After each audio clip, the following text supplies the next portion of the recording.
Now they're coming on. There's a Arneson boat, Popeyes, Pepsi Challenger, and there's your start. Just like that, the Popeyes Pepsi Challenger makes a super move on the rest of the fleet. Just blowing right out in front like he did at Saugatuck. Second place, the Arneson Special, and third place, Betty Cook in the awesome Kama Cat.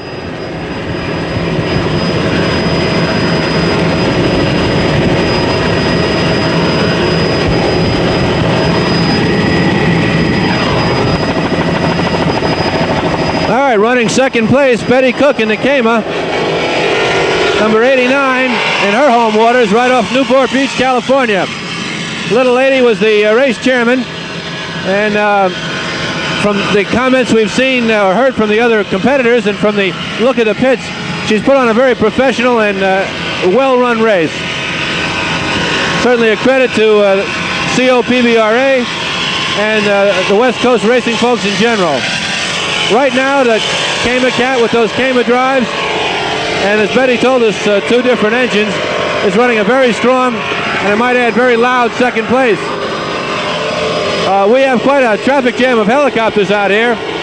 We seem a little bit broken up in our commentary. It's because we're taking evasive action. It would appear we have a lot of people in helicopters that have never been on an offshore boat race before, but they seem to be calming down now.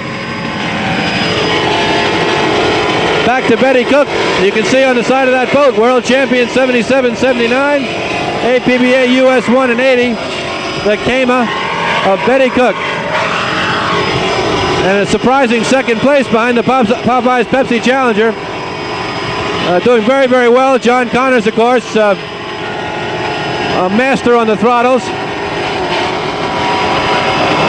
These people raced a long time, and they'll not make any elementary errors today. If they have a problem, it'll be mechanical. It will not be in that cockpit. There's plenty of talent in there, plenty of staying power, plenty of stick-to-itiveness, and a gritty little lady behind the wheel. We talked to Betty earlier today. Let's see what she had to say. The dominant forces in offshore racing in the last 5 years has been Betty Cook and her Kama. She's had a string of bad luck now, I guess extending for about a year, but certainly she's been competitive when she's run well. Home in her home waters, what do you think about today's conditions?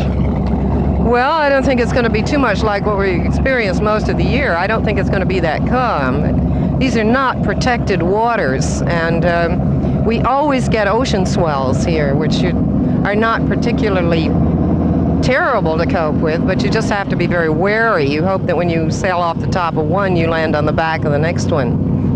You've been in a development mode now with the new drive for about a year, and it seems to be getting a little more consistent each race. What do you think of your chances today mechanically? Well, interestingly enough, the last 4 races that we've run, we've not had drive problems, we've had motor problems. And we have 2 different kinds of motors in today, so who knows? Floating test bed. Anything on the horizon in terms of a new boat? No, absolutely not. All I can do to cope with the manufacture of the production version of this drive, and it takes the same people, and we just don't have the time. So if anything, I'll probably race even less next year. That's a shame, really, because you've done so much for the sport. Certainly this race is a tribute to you. You are the race chairman as well as a participant today, and this is a magnificent site for a race, and the sport really needs sites like this. We suffered a little in New York, I think. Yes, I think we did. I'm glad we've got racing back on the West Coast again, and I'm looking forward next year to having 2 races out here so that we can get more boats. It becomes a more important site. California traditionally has been a race site. We used to have 4 out here, I can remember. And I want to not get back to that perhaps, but certainly get back to having 2 excellent races, and I feel this one has been one of those. Well, Betty, you're a proven winner, and certainly if you're standing behind 2 races and trying to get racing back on the West Coast, it'll come back first class. And I'd like to say on behalf of Needle Nose as well as a lot of the other racers that we're proud of you and we wish you the best of luck. Thanks so much. Very nice of you. Thank you.